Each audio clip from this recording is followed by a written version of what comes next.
Birdman, La La Land, The Favorite, and Poor Things. Emma Stone has had quite the run of Oscar nominations in the last decade.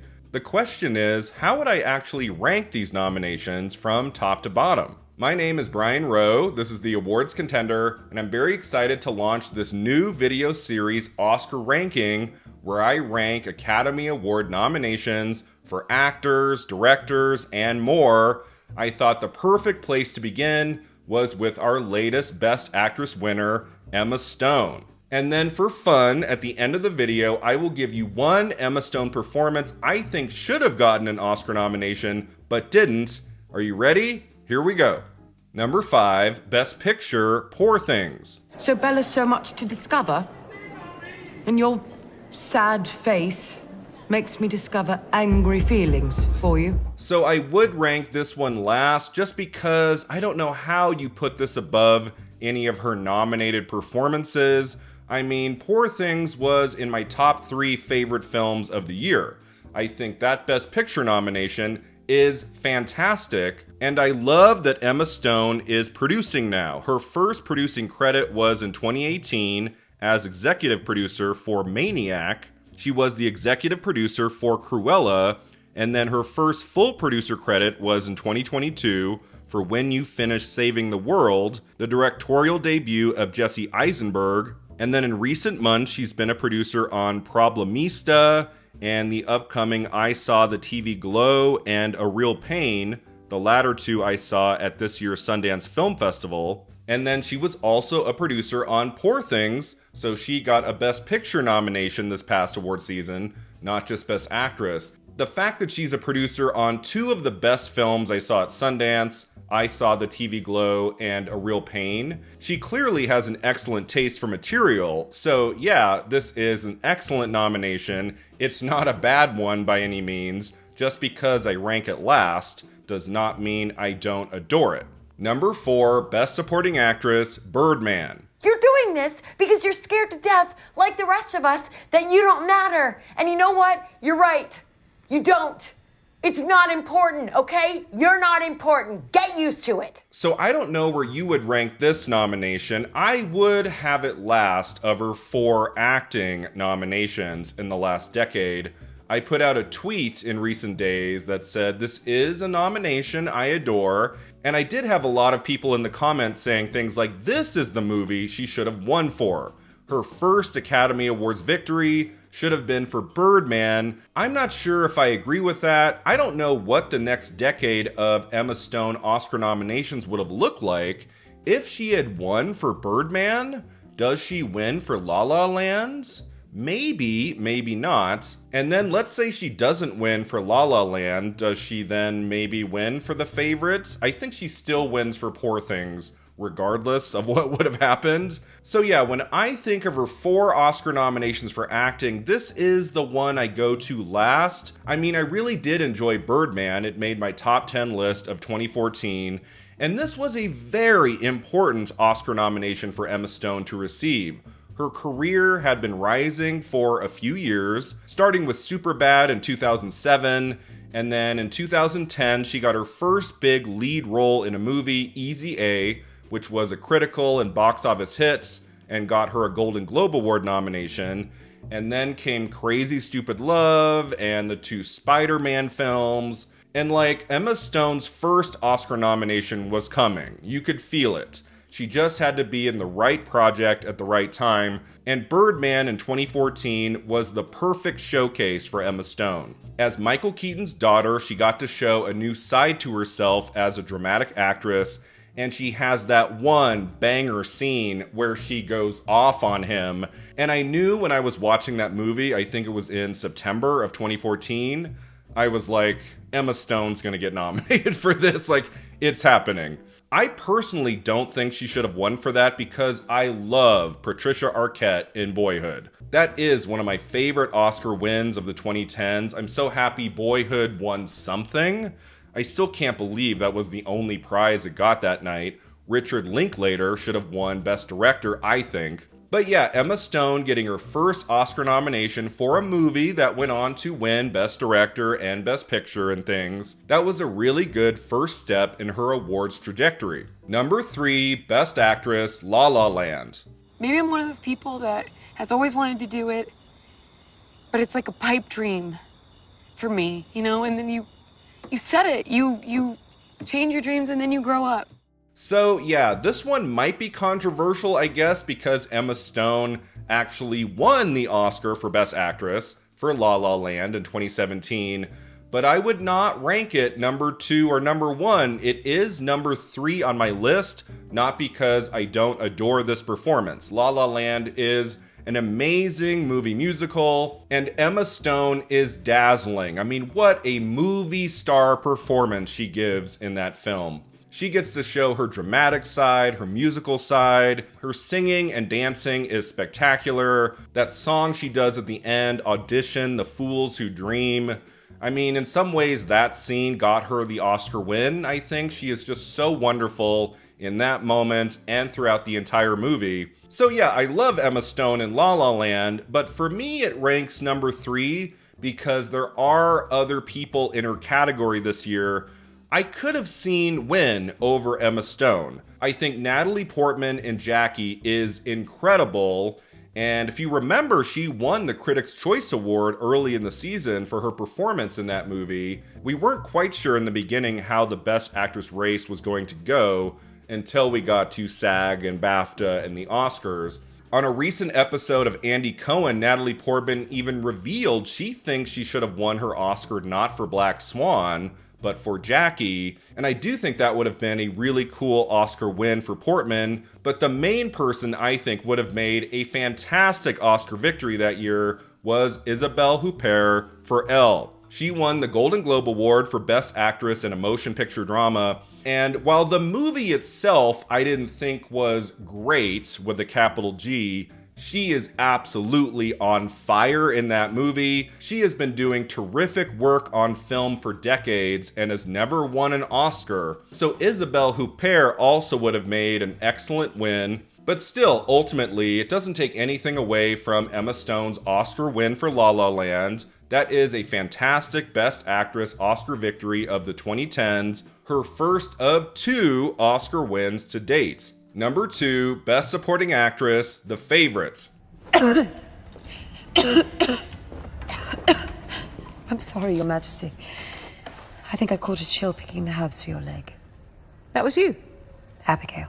I absolutely love this movie and all 3 women in it. I'm so thrilled that Olivia Colman and Rachel Weisz and Emma Stone all got Oscar nominations at the 2019 ceremony. There was some talk of category fraud going both ways because Colman is actually in less of the movie than Stone and Weisz. And yet the latter 2 show up in supporting actress while Colman gets into lead actress and then wins in one of the big shocker Best Actress victories of the last decade over Glenn Close, who was on her 7th Oscar nomination. But yeah, as I just talked about in my video why Emma Stone won her 2nd Oscar, I just feel like she keeps getting better from one film to the next, and I do prefer her performance in The Favourite over La La Land.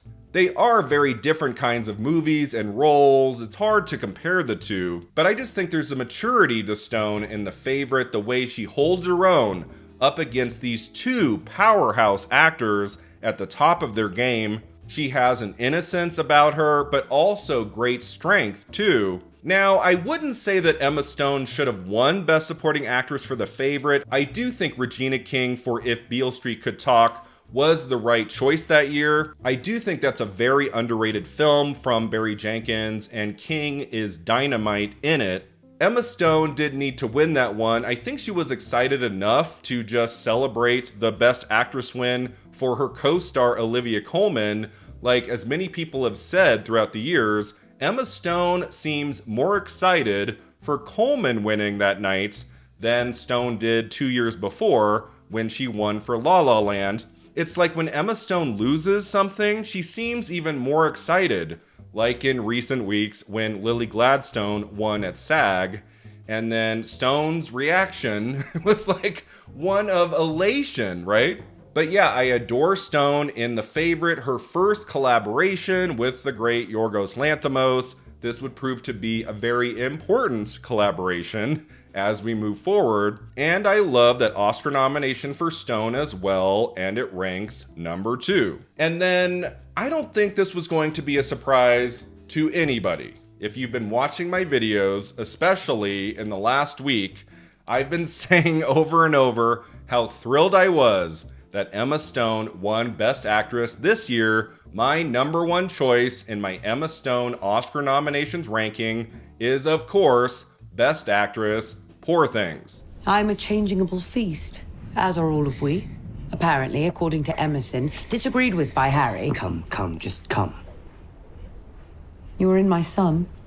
Ever since I saw Poor Things at Telluride, 6 months ago now? I mean, it's been a long time. I have been celebrating and shouting to the rooftops how spectacular Emma Stone is as Bella Baxter in Yorgos Lanthimos' latest masterpiece, Poor Things. The entire movie hangs on Emma Stone giving the performance of her career. I have loved her in so many films and TV projects going back 15, 16 years or so, but nothing, absolutely nothing prepared me for the genius of her performance in Poor Things. This was the performance of 2023, and I am so excited that Emma Stone won her second Best Actress trophy for Poor Things. Best Actress this year was a competitive category. Lily Gladstone won Best Actress at Golden Globes and SAG and could have won the Oscar. Sandra Hüller in Anatomy of a Fall also gave an all-timer performance this past year, and I'm going to talk about her in my next video. But at the end of the day, for Emma Stone, in a series of excellent performances and wonderful Oscar nominations and wins, my number 1 choice for her best Oscar nomination and now win is Best Actress for playing Bella Baxter in Poor Things. And now finally, if there was one other Emma Stone performance I could give an Oscar nomination, what would it be? At first, I thought about her excellent comedic performance in 2010's Easy A. I do think the success of that movie was crucial for Emma Stone going into the 2010s. It proved that she could carry a movie all by herself. It showed in so many ways her charisma, her humor, and she got a Golden Globe nomination, as I said. But you know what? That's not my choice. I think the best performance Emma Stone has given in a movie that did not go on to get an Oscar nomination is her role as Billie Jean King in 2017's Battle of the Sexes opposite Steve Carell. Keep talking, Bobby. The more nonsense you spout, the worse it's gonna be when you lose. Well, I'm the ladies' number 1. I'm the champ. Why would I lose? Because dinosaurs can't play tennis? To be honest, when I walked out of Battle of the Sexes in the fall of 2017, I was like, that's the movie Emma Stone should win her Oscar for. I do think Stone gives a better performance in Battle of the Sexes than she does in La La Land. It's one of the few movies she's done where she completely disappeared into her role, and after a while, I forgot I was watching Emma Stone. She gives a fantastic dramatic performance in that movie. I love the chemistry she has with Andrea Riseborough and kind of an electric charge she has in her mini scenes with Steve Carell. In this very entertaining real-life story, Emma Stone brought Billie Jean King to life in such a beautiful way, and she did get 2 precursor nominations. She got in at Golden Globes, and she got in at Critics' Choice. Steve Carell got a SAG Award nomination that year, but not Emma Stone, and after Critics' Choice, her awards run for Battle of the Sexes was over. It's too bad. I do think what hurt Emma Stone that year was that she had just won a few months ago for La La Land, and Battle of the Sexes came out kind of early. I think it came out in September of 2017. It got pretty good, but not enthusiastic reviews. and I think by January and February, a lot of awards voters had moved on. I mean, since Stone had just won Best Actress, many voters were like, do we need to nominate her again? And so by SAG and BAFTA and the Oscars, she was left out of the conversation. Moving forward, I wonder if the same thing is going to happen with her upcoming Yorgos Lanthimos movie, Kinds of Kindness, which opens in theaters this coming June. I've already seen Stone's name pop up on some very early Oscar predictions, like she can get into Best Actress again in 2025 for Kinds of Kindness, and I'm like, I don't think so. I don't think that's going to happen. I feel like the movie opening that early in June might hurt her chances, and she just won her second Best Actress Oscar. Will anybody in early 2025 be like, let's give Emma Stone another Best Actress nomination? I don't really see it, but whatever happens, I'm excited to check it out. I cannot imagine Emma Stone gives a performance in Kinds of Kindness that I think will be better than her performance in Poor Things, but I guess you never know. The way I do prefer her performance in Battle of the Sexes over La La Land. Here again is my final ranking of the 5 Emma Stone Oscar nominations. Number 5, Best Picture, Poor Things. Number 4, Best Supporting Actress, Birdman. Number 3, Best Actress, La La Land.